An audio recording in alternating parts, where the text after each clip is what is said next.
sobre los materiales que ya vimos.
Las consignas, a ver que no mucho. La modalidad del parcial es para quienes no son alumnos, trabajadores o con alguien a cargo, son preguntas a desarrollar. Generalmente son 4 o 5 preguntas eh, y tienen las 2 horas para explayarse con esas preguntas. Suelen ser 1 o 2 preguntas de cada unidad. Los textos del teórico práctico también entran al parcial. Sí, porque los textos de los teórico prácticos son parte de los teóricos, solo que los vemos con otras modalidades. Todo, todo entra menos los prácticos. Y salvo el texto de Mary Douglas, que dijimos que lo sacábamos, el resto entra todo.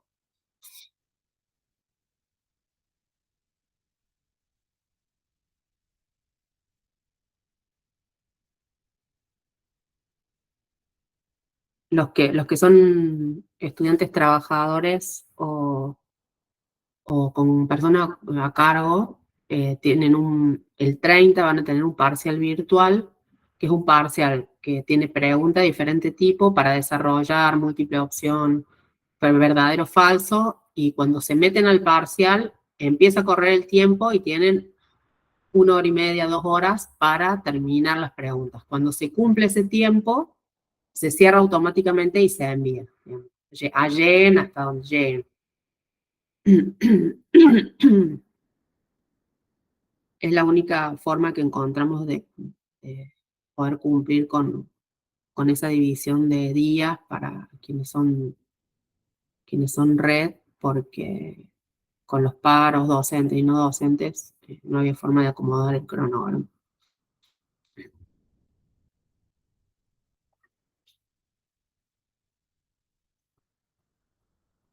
Bueno, antes de largar con la clase de hoy,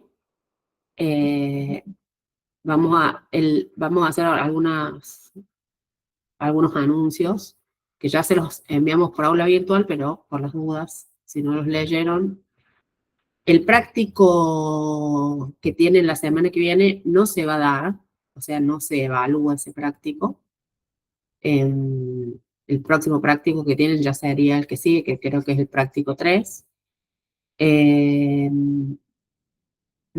Como no se evalúa, no se considera en la cuenta del porcentaje de prácticos que tienen que tener aprobados. Y bueno, y para el parcial, como por si alguien se conectó recién, para el parcial escrito vamos a hacer preguntas que son generalmente para desarrollar.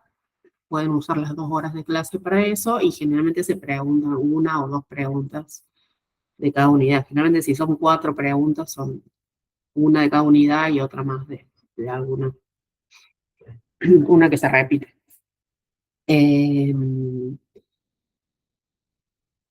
¿Alguna otra duda que tengan? El material va todo, menos el texto de Mary Douglas. Creo que nada más. Hoy vamos a cerrar la unidad 3, que es Campos Problemáticos Contemporáneos de la Antropología Social y Cultural, Antropología Cultural de los Procesos y la Organización de los Fenómenos Simbólicos, y vamos a abordar dos textos. Uno es el de Lévi-Strauss, que tienen en el material, son 2 capítulos, uno Naturaleza y Cultura y otro El Problema del Incesto. Y vamos a ver el texto de Marvin Harris, que se llama Bueno para comer, Enigmas de Alimentación y Cultura, que de ese libro tienen 3 capítulos. Hoy vamos a ver un solo capítulo porque, digamos, la estructura de reflexión que tiene Marvin Harris en relación a los otros casos es bastante similar al caso que vamos a analizar ahora. Pero entran los 3 capítulos, ¿verdad? El resto, el capítulo de la antropofagia y de el cerdo abominable lo leen ustedes. Bueno, voy a compartir pantalla para empezar. Voy a grabar la clase.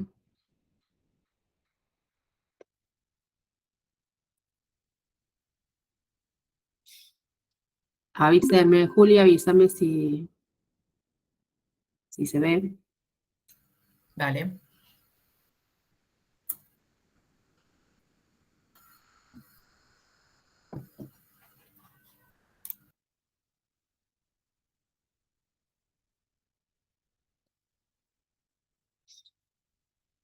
¿Se ve? Sí, perfecto. Bien. Presentar acá. Y fíjate si las podés correr bien, por las dudas. Bien, perfecto.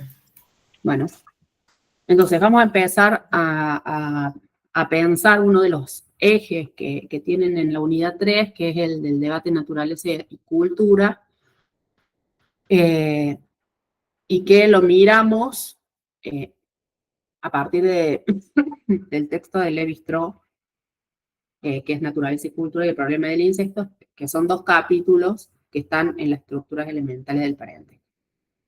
Un poco quiero contextualizar, antes de meternos en el texto en sí de Lévi-Strauss, quería como introducir un poco en el tema del problema de la cultura como campo de estudio de la antropología, y en ese sentido, lo que podríamos decir es que la cultura, digamos, ha sido una preocupación de la antropología desde sus orígenes como ciencia en el siglo XIX. Siempre, desde entonces, se ha intentado definir qué es la cultura. Los primeros antropólogos, que se acuerdan ustedes, eran Taylor, Morgan, eran los que habíamos englobado dentro de una corriente que denominamos evolucionismo, se opusieron a una distinción en boga por entonces, que era entre la gente con cultura y la gente sin cultura.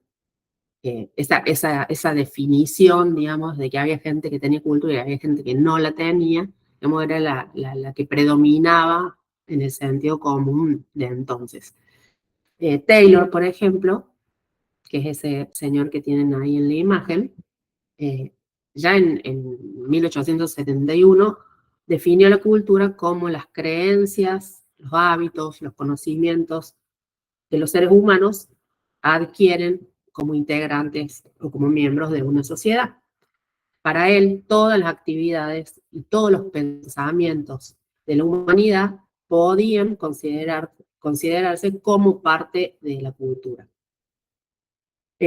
Unos años más tarde, a principios del siglo XX, y en respuesta a las corrientes o a las concepciones racialistas cada vez más en boga, recuerden que a principios del siglo XX, las primeras décadas del siglo XX, empiezan como si se acuerdan del teórico práctico que dio Mati, empieza como a constituirse eso que se llamó el racismo científico y que está por detrás del nazismo o de la constitución del nazismo.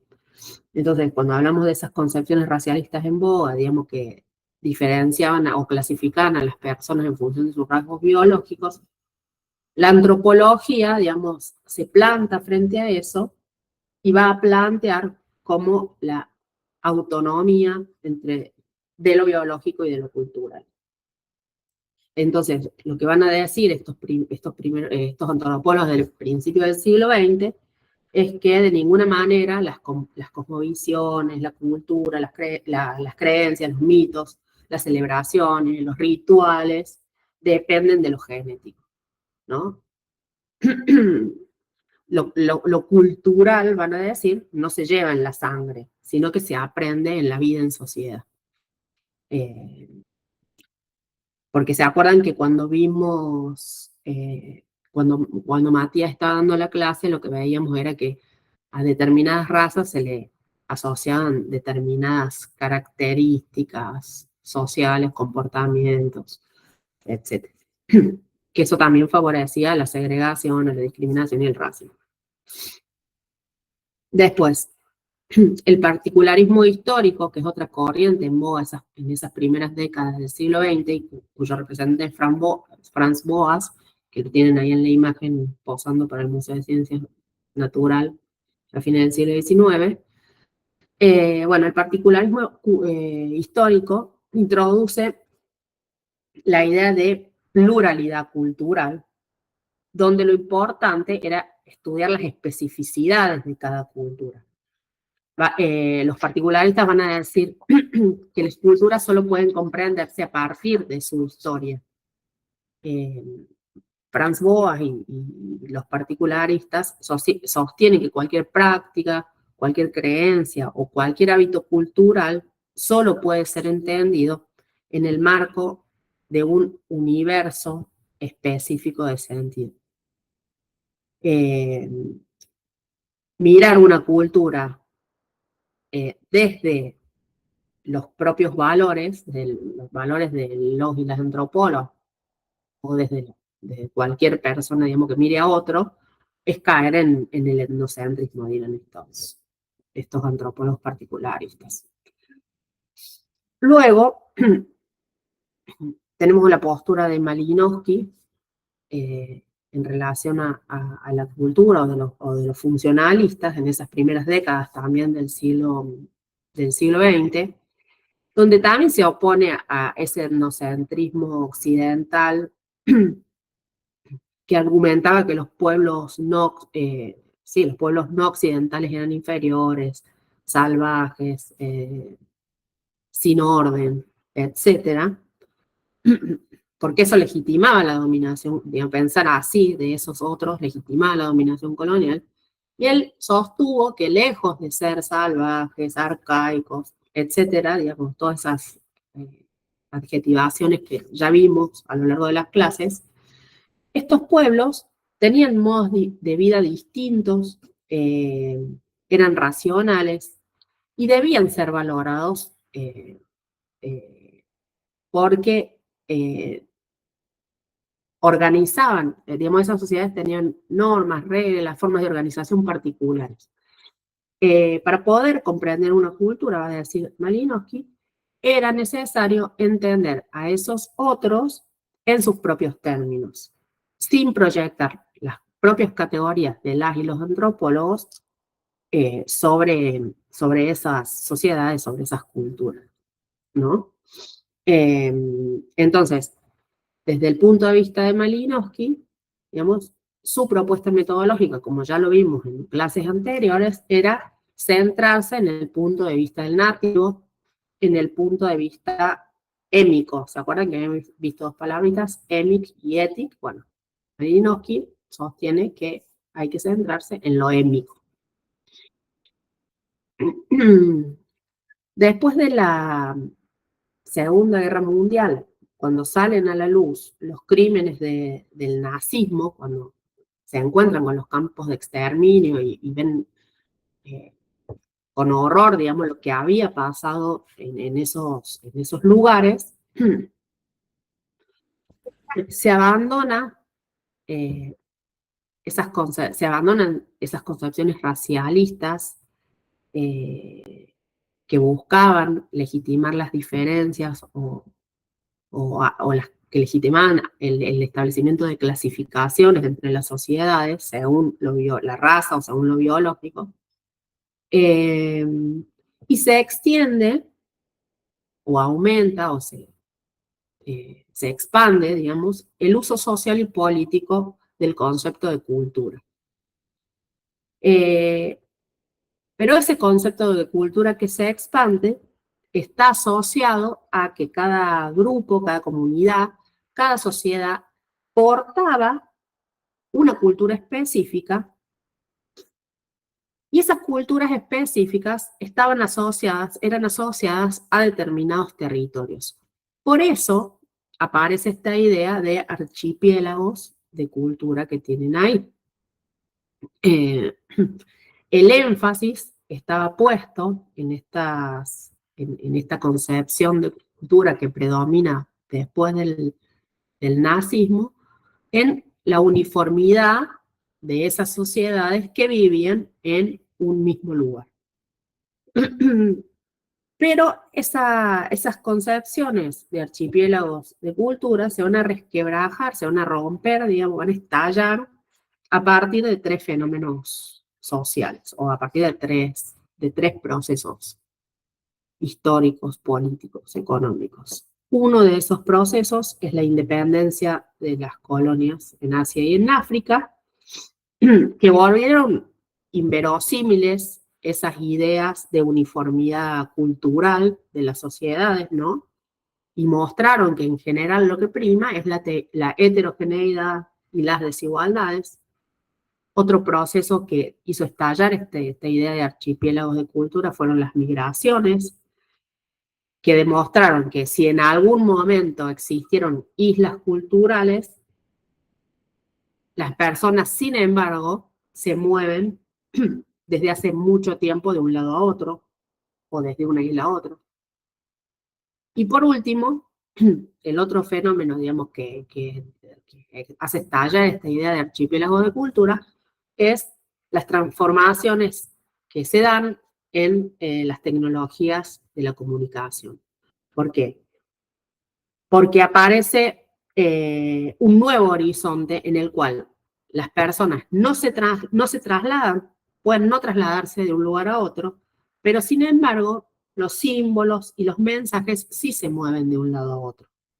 Entonces, la heterogeneidad cultural, a partir de estas transformaciones en la tecnología de la comunicación, alcanzan una visibilidad que nunca antes había sido vista en el mundo. Esa visibilidad muestra, esa visibilidad muestra que no es posible o que es problemático asociar cultura y territorialidad de una manera simplista. Y esto no es porque los significados se desplacen, sino porque son reorganizados, renegociados y disputados en los procesos de interconexión entre las personas y las sociedades. Alejandro Grimson va a sostener que entender la cultura como un conjunto de elementos simbólicos o como costumbres y valores de una comunidad o de una sociedad asentada en un territorio es problemático.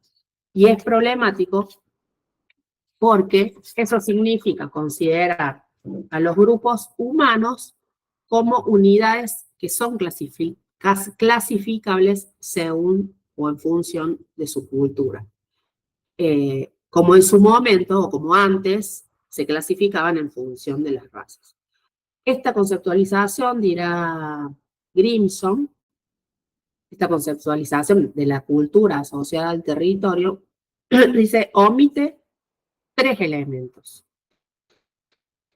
Uno de ellos es que dentro de cualquier grupo humano existen diferencias, múltiples desigualdades, existen conflictos de género, de clase, generacionales, etarios, de origen étnico, etcétera, etcétera, etcétera.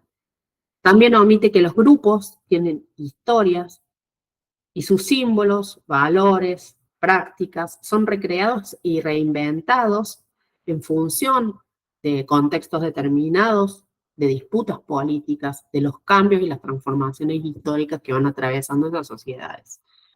Y por otro lado, lo que sostiene es que las fronteras entre los grupos son porosas. Y por tanto, las personas y los símbolos no pueden asociarse de manera simplista a un territorio específico. Bueno, habiendo contextualizado un poco cómo se va transformando o se van transformando estas concepciones de la cultura,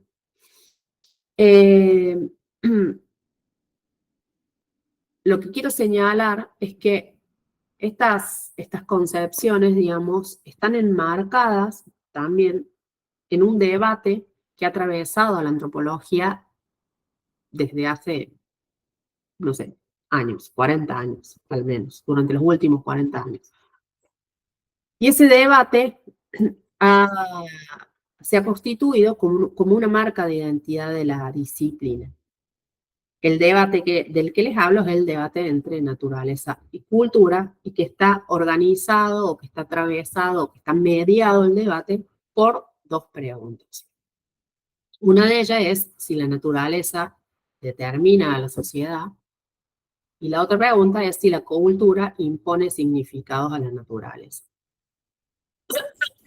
Ambas preguntas o ambas posturas coinciden en sostener la dicotomía entre naturaleza y cultura. Sin embargo, existen corrientes más contextualistas que no las vamos a ver, no las vemos en esta unidad, las veíamos antes, pero sacamos algunos materiales. Esas corrientes más contextualistas consideran que el dualismo naturaleza-cultura impide la comprensión de la relación que existe entre los humanos y su entorno, ¿no? Esa relación para estos antropólogos contextualistas, como de Scola y Paulson, por ejemplo, estos antropólogos muestran a través de numerosos casos etnográficos que la historia humana es un producto continuo de diversos modos de relaciones humanas y ambientales. ¿Están levantando la mano o están entrando a la sala? Porque no veo. Están entrando a la sala. Ah, ok, bueno. Bueno, para adentrarnos en ese debate entre naturaleza y cultura, digamos que permeó la antropología por muchas décadas, vamos a comenzar por un clásico, uno de los padres del estructuralismo en antropología, que estuvo en boga en las décadas del 50 y los 60 sobre todo, que es Claude Lévi-Strauss. Miren, vivió 100 años, así que pudo decir muchas cosas. Lévi-Strauss es un antropólogo que nace en Bruselas, en Bélgica, en el seno de una familia judía, pobre, y cuando tiene alrededor de los 15 años, fíjense, digamos, cuando empieza la formación de estos pensadores, un amigo socialista lo introduce en las lecturas de Marx, de Hegel, de Proudhon. Lévi-Strauss luego va a estudiar filosofía y derecho en la Universidad de la Sorbona, y a la vez empieza su militancia en la Internacional Socialista Francesa. Y esto le permite tener contacto con diferentes instituciones y con diferentes personalidades que están discutiendo, digamos, algunas ideas muy fuertes vinculadas al marxismo y a las ideas de estructura en este momento. En ese entonces, digamos, cuando estudia y cuando se está formando, va a empezar a trabajar en el Instituto de Etnología Francesa, que tiene una orientación durkheimiana, y después de terminar sus estudios en Filosofía y Derecho, en la década del 30, recibe la propuesta de viajar en una misión cultural a Brasil, junto con otros pensadores de la época, como por ejemplo Brodel, que seguramente lo habrán visto en Introducción a la Historia o en otras materias. Él se va a desempeñar por un lado como un profesor visitante en la Universidad de Sao Paulo, hasta el año 1939, y la estadía en Brasil le permite a Lévi-Strauss hacer un gran trabajo etnográfico con pueblos que aún no estaban retratados dentro de la bibliografía disciplinar. Hace algunas visitas al Mato Grosso y al centro de Brasil, pero el trabajo de campo más fuerte lo va a realizar en la Sierra del Norte brasilera, y ese trabajo de campo se va a extender por 9 meses. Producto de esa estancia, me parece que es el libro Tristes Trópicos, que es un libro muy interesante para leer y muy ameno, tiene una lectura muy amena.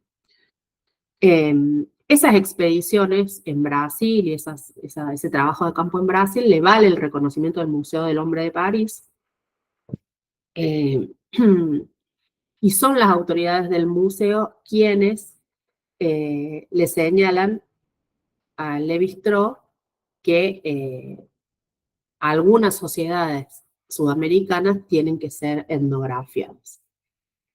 Tristes Trópicos, este libro que les digo que escribió a partir de este trabajo etnográfico, se publicó unos 20 años después, porque sale creo que en 1955. Después de estar en Brasil, vuelve a París, pero con el estallido de la Segunda Guerra Mundial debe exiliarse a Estados Unidos, y ahí toma contacto. Esta parte es muy importante en su biografía, porque ahí en Estados Unidos toma contacto, con los lingüistas de la Escuela de Praga, como por ejemplo Roman Jakobson, y entabla las primeras relaciones con el estructuralismo. Durante esos años de exilio va a ordenar los materiales recopilados en Brasil y los va a analizar influido por las enseñanzas de estos lingüistas. Las estructuras elementales del parentesco, es decir, los capítulos, el libro que tienen para leer en esta unidad, es parte de su tesis doctoral, que defiende cuando vuelve a Francia después de la guerra. En esa tesis se va a apropiar de algunas ideas, como las de intercambio de Marcel Mauss, que lo vamos a ver en la unidad 4, y toma la idea de reciprocidad para explicar las estructuras más simples. Perdón, las estructuras más simples de parentesco. Voy a tomar un mate, así no me hago. Y en 1957 publica un libro que se llama Antropología Estructural, y a partir de la publicación de ese libro sus ideas comienzan a discutirse masivamente en el ámbito de la antropología. Bueno, esto un poco para que entiendan, digamos, cuál es la biografía o la trayectoria que realiza Lévi-Strauss y su formación, y cuáles son sus influencias, que son importantes para entender por qué piensa lo que piensa. Entonces les decía, la tradición teórica donde abreva el estructuralismo de Lévi-Strauss va a ser, por un lado, la sociología de Emil Durkheim, y por otro lado, la Escuela de Praga. Y además de la Escuela de Praga, también va a entrar en contacto con los particularistas históricos, o sea, de la Escuela de Franz Boas, que también van a influir en su pensamiento. De la sociología durkheimiana, lo que va a influir en Claude Lévi-Strauss es el modelo de sociedad que propone Durkheim, que es un modelo organicista, donde cada parte de ese organismo, que son las sociedades, digamos, tienen un rol que cumplir en la cohesión de esos grupos. Esta idea es la que va a llevar a Lévi-Strauss a preguntarse qué son las cosas que mantienen unidas a las sociedades. Por otro lado, la otra influencia que tiene es la Escuela de Praga, que se ve, y esta influencia es importante porque se va a ver en el trasfondo de toda la obra de Lévi-Strauss. La idea de la Escuela de Praga que más impacta en su pensamiento es que todos los hechos están asociados al lenguaje. De esa manera, Levi-Strauss va a sostener que la tarea de las y los antropólogos es descubrir aquello que permanece invariante, es decir, sin cambios en las sociedades. Entonces, las y los etnógrafos lo que deben hacer es descubrir y dilucidar aquello que se mantiene en las estructuras inconscientes. Va a sostener que esos elementos que los antropólogos y las antropólogas, digamos, deben encontrar, no son perceptibles dentro del trabajo de campo, sino que se van a traducir en discursos de la realidad que se deben encontrar, que se deben discernir luego del trabajo de campo. Para Levi-Strauss, los hechos sociales, o sea, las reglas de matrimonio, la religión, los sistemas de parentesco, etcétera, etcétera, tienen una estrecha analogía con la lengua. También son concebidos como sistema de signos y como conjunto de operaciones destinados a asegurar la comunicación entre los individuos y entre los grupos. En su teoría va a tener un papel fundamental la noción de estructura. Con ello no va a hacer realidad a la realidad empírica, no va a hacer referencia a la realidad empírica, sino que va a estar pensando en modelos que se construyen de acuerdo a esa realidad y que están condicionados por ella. Y para que esos modelos se conviertan realmente en estructuras, tienen que reunir ciertas condiciones. Esas condiciones son que una estructura tiene que tener carácter de sistema, es decir, que la modificación de una de sus partes afecte o repercuta en el resto. Y por otro lado, ese modelo tiene que ser construido de tal manera que su funcionamiento pueda dar cuenta de todos los hechos observados. Y para eso hay que saber cuáles son esos hechos. Y la única manera de saber cuáles son todos los hechos que constituyen el modelo es haciendo una recolección exhaustiva de datos que permita al antropólogo o a la antropóloga realizar una descripción detalladísima, acabada, de los fenómenos sociales y de sus relaciones. Esto es como lo que permite entender el pensamiento de Levi-Strauss y entender algunas de las ideas que están por detrás de los capítulos que van a leer. En los capítulos, ahora nos metemos en los capítulos en sí, que están en este libro que les decía, que se llama Las estructuras elementales del parentesco, que constituyó su tesis doctoral y que fue publicada en 1949. Y ahí Levi-Strauss comienza diciendo que uno de los principios formulados por los precursores de la sociología, que ha sido más rechazado, fue el que distingue, que distingue la existencia entre un estado de naturaleza y un estado de sociedad. Y Levi-Strauss dice que esta idea, esta distinción, digamos, ha sido rechazada porque no es posible hacer referencia a ninguna fase de la evolución humana donde no se hayan desarrollado actividades que sean parte de la cultura. Aún, va a decir, en momentos donde no existía ningún tipo de organización social. Que esa idea después otros antropólogos la van a discutir, pero bueno, en este momento sostiene eso. La pregunta acerca de dónde termina la naturaleza y dónde empieza la cultura, va a decir Levi-Strauss, jamás ha tenido una respuesta satisfactoria. ¿Alguien quiere hablar? Bien. Pero va a decir, aun cuando nunca ha tenido una respuesta satisfactoria, es una pregunta válida en términos metodológicos porque todos los individuos son producto, porque todos los individuos o todos los seres humanos son a la vez seres biológicos e individuos sociales. Pero las distinciones entre qué cosas son productos de la naturaleza y qué cosas son productos de la cultura no son tan fáciles de hacer, pues a veces los estímulos psicobiológicos y los estímulos psicosociales generan reacciones del mismo tipo. Por ejemplo, él toma ahí un ejemplo que es bastante interesante y que dice, un ejemplo que toma de Locke, y dice, el miedo de los niños, las niñas, a la oscuridad es una manifestación instintiva, digamos, natural, es una manifestación que deriva de su naturaleza animal, de su naturaleza biológica, de sus instintos, o es producto de los cuentos de miedo o de los cuentos aterradores que las niñeras les contaban a esos niños por las noches. Entonces, ahí con ese ejemplo plantea esta complejidad de saber qué reacción de los seres humanos es producto de lo biológico y qué es producto de la cultura.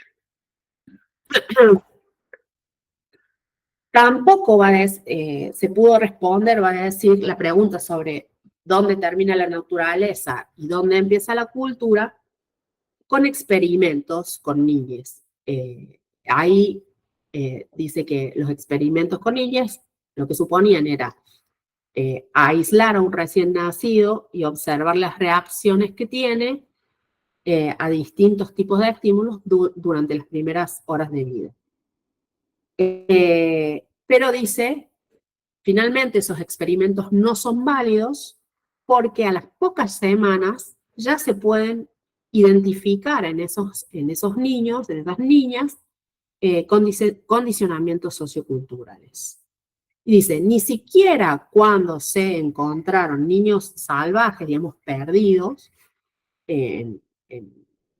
digamos, retomando como la idea de, ¿cómo se llama? El George de la Selva, es el Mowgli, del niño que se cría con los animales, digamos, ni siquiera en esos casos puede responderse esa pregunta porque, dice, quizás los retrasos en el habla o los retrasos congénitos que se descubren en esos niños encontrados perdidos, digamos, no tienen que ver con un estado de naturaleza, sino que tienen que ver con condiciones previas a esa vida, digamos, sin una sociedad alrededor. Y lo que va a decir es que a diferencia de los animales que vuelven, en un caso similar, a un comportamiento natural si se pierden y se encuentran aislados de los seres humanos, dice, en el caso de los seres humanos, esto no va a ocurrir, porque no existe nada similar a un comportamiento natural de los seres humanos al que se pueda volver por regresión.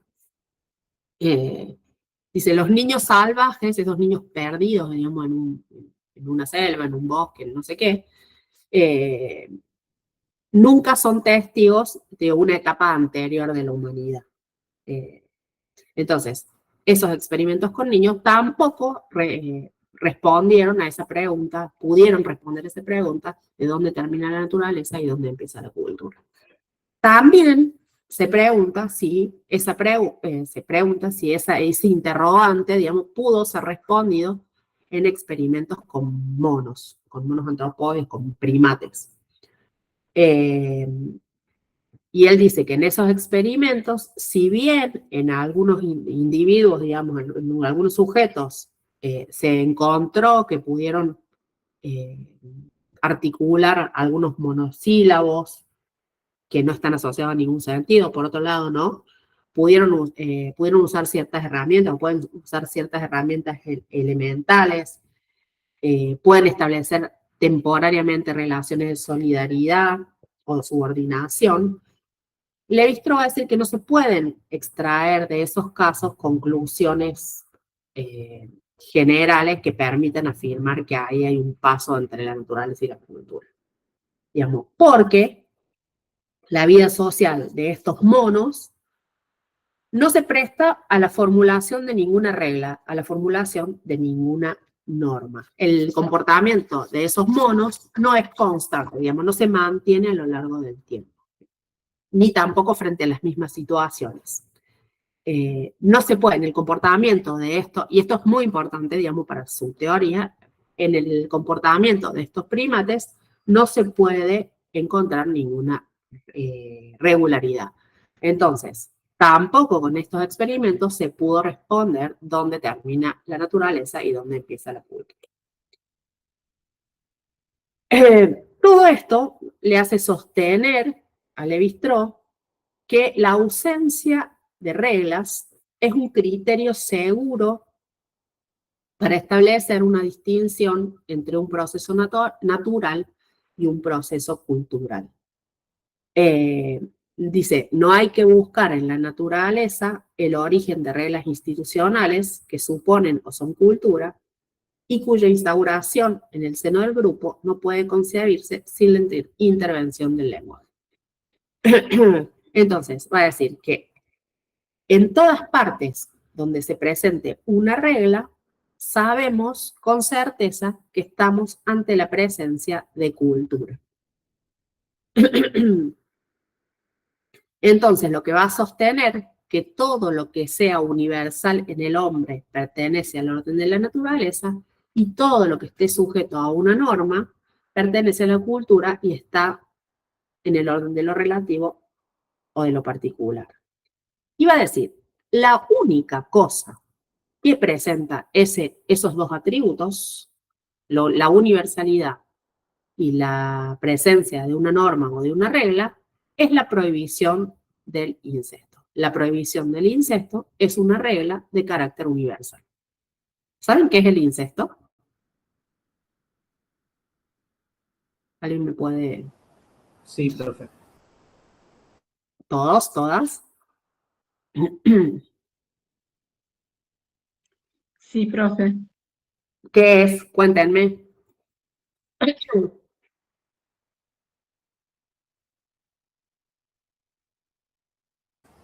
¿Alguien puede describir?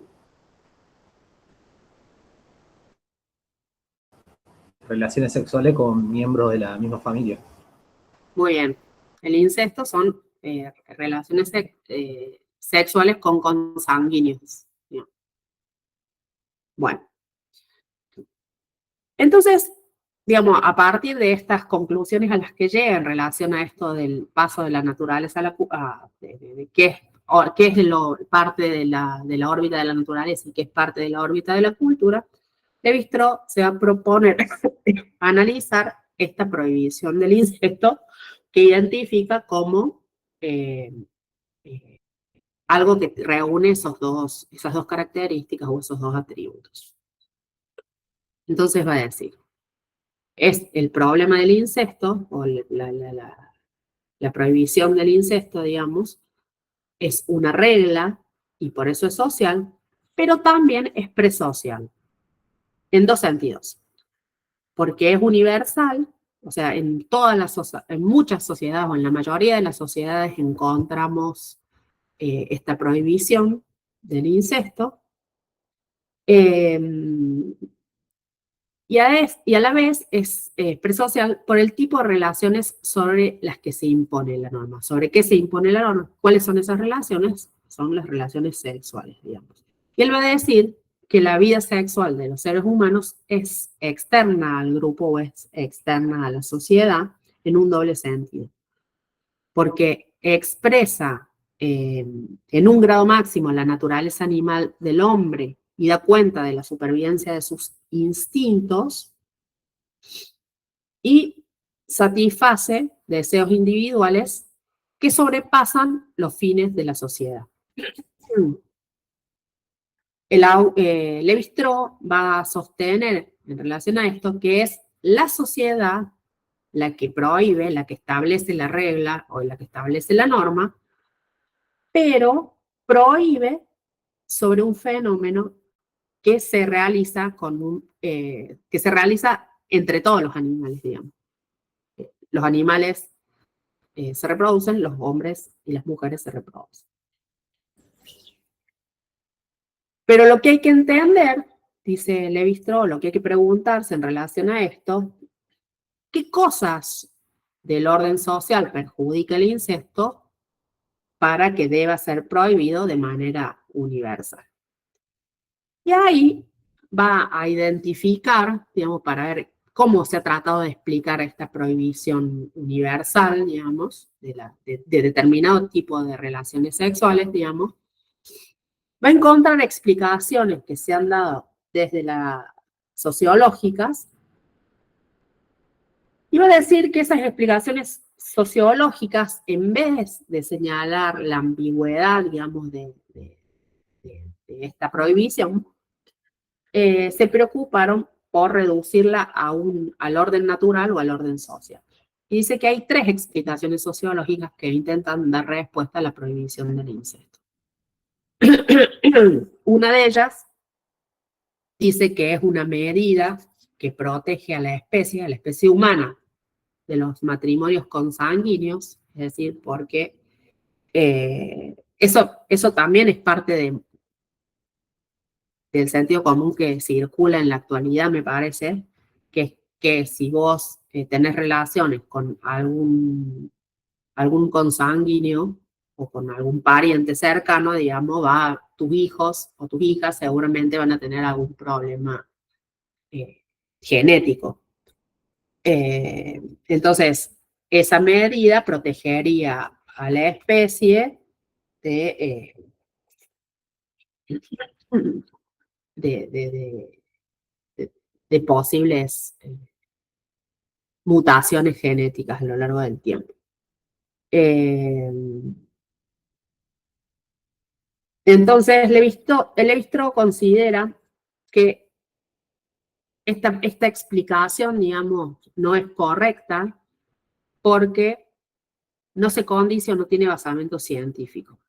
Y Levi-Strauss lo que sostiene es que desde el Paleolítico los seres humanos utilizaron procedimientos endogámicos de reproducción para favorecer a especies cultivadas o domésticas. Y entonces se pregunta cómo es posible que estas explicaciones sociológicas sobre la prohibición del incesto lleguen a conclusiones opuestas a lo que la experiencia verifica todos los días en el ámbito de lo vegetal o en el ámbito de lo animal. Otra de las explicaciones sociológicas que encuentra Levi-Strauss es un rechazo instintivo o la idea de que la voz de la sangre rechaza la unión entre consanguíneos. Que hay un rechazo instintivo hacia el incesto. Es como que hay una repugnancia en los cuerpos de los individuos que te llevan a rechazar tener relaciones sexuales con alguien cercano biológicamente. Levi-Strauss va a decir que es sospechoso ese rechazo instintivo, porque si bien el incesto está prohibido por la ley y las costumbres, sin embargo, existen algunas sociedades y es más frecuente de lo que deja ver la convención esta de que sostiene que existiría una cosa instintiva que te hace rechazar estar con otros. El tercer grupo de explicaciones que encuentra Levi-Strauss es aquella que dice que la prohibición del incesto es una regla puramente social, cuya expresión en términos biológicos es algo accidental. Entonces, la prohibición para estos sociólogos, digamos,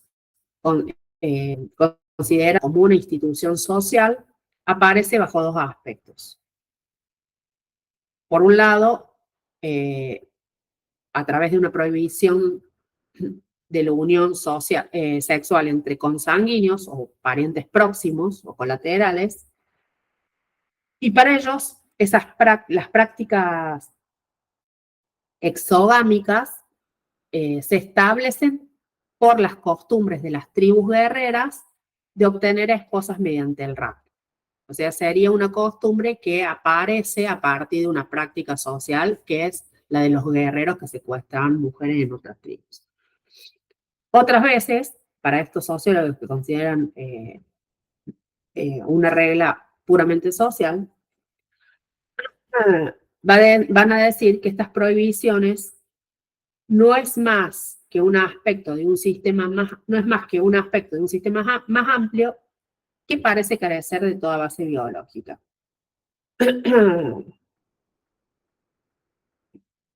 Uno de los que sostiene esto último es Durkheim. Y la explicación de ello está en la correlación entre los clanes y sus tótems,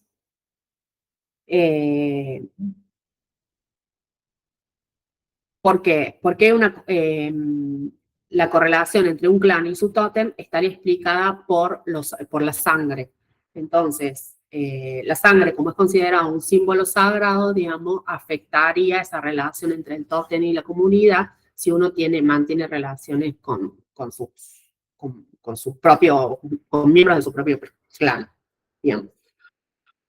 Lévi-Strauss va a decir que estas explicaciones también tienen un vicio, y es que intentan fundar un fenómeno universal sobre una secuencia histórica o sobre particularidades de algunas comunidades, y sus episodios son tan contingentes o dependen de cada particularidad histórica que no es posible decir que se hayan repetido en todas las sociedades por igual. Lo que hay que preguntarse, va a decir Lévi-Strauss, es cuáles son las causas profundas y omnipresentes que hacen que en la mayoría de las sociedades y en todas las épocas esta reglamentación aparezca en las relaciones entre los sexos. Entonces, ¿cuál es la idea a la que llega Lévi-Strauss en relación a la prohibición del incesto? Es que por su universalidad, la prohibición del incesto tiene que ver con la naturaleza, es decir, con la biología, con la psicología o con ambas, va a decir, pero no es menos cierto que, como regla, constituye un fenómeno social que proviene del universo de la cultura. Entonces, el fracaso de esos tres tipos de explicación sociológica, o la refutación de esos tres tipos de explicación sociológica que hace Lévi-Strauss, le harán decir que la prohibición del incesto no tiene un origen ni meramente cultural ni meramente natural, sino que constituye un pasaje, un movimiento que marca el paso de la naturaleza a la cultura. En un sentido pertenece a la naturaleza y en un sentido pertenece a la cultura. Es importante, ustedes no tienen el capítulo que habla de la teoría de la alianza, pero es importante, digamos, esta teoría sobre la prohibición del incesto para el desarrollo de su teoría de las alianzas, que lo que dice básicamente, muy rápido, es que para sobrevivir, las sociedades debían establecer alianzas con otros hombres, y eso conduce a la exogamia, a que se busquen mujeres en otros grupos o en otras comunidades, ¿no? Y se intercambian. La teoría de la alianza de Lévi-Strauss fue importante porque de algún modo revoluciona las maneras en que se venía concibiendo el parentesco dentro de la antropología. Pero bueno, no lo vemos acá, pero digamos, esta prohibición del incesto tiene que ver con el desarrollo de esa teoría. Bueno, hasta acá vamos el texto de Lévi-Strauss. ¿Alguna duda al respecto? En el aula virtual tienen una clase, porque el año pasado a muchos les surgió la duda de si era, bueno, muchas dudas en relación a lo genético. ¿Qué pasaba si consanguíneos, digamos, tenían relaciones sexuales? Si era cierto, si no era cierto, si científicamente... Bueno, entonces llamamos a una bióloga para que nos diera una clase sobre genética o una introducción a la genética, y ahí despejó un montón de dudas. Tienen el material que ella nos compartió en el PowerPoint dentro de la pestaña de la unidad, y ahí pueden, bueno, sacarse algunas dudas en relación a eso.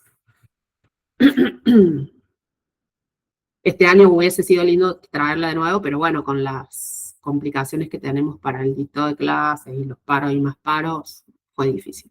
Fue difícil planificar actividades paralelas, que están buenas porque, bueno, enriquecen las discusiones.